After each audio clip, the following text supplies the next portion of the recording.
I'm working on this keyboard interface for my custom CPU. I had to think about what was practical while building this.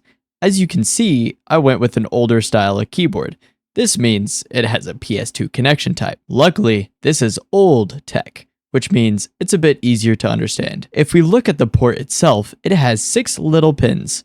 For our keyboards, we only use 4 of these pins. These pins are for ground, 5 volts, clock, and data. So 2 of these pins are just for powering the keyboard. This means we are left with just the clock and the data. I'm sure that many of you are familiar with ASCII. ASCII is just a list of universal codes that represent each character on a system. Well, keyboards use something very similar to ASCII. They use what are called scan codes. Keyboards are simple. They don't need to be complex, so when you press a key, the keyboard sends out a scan code.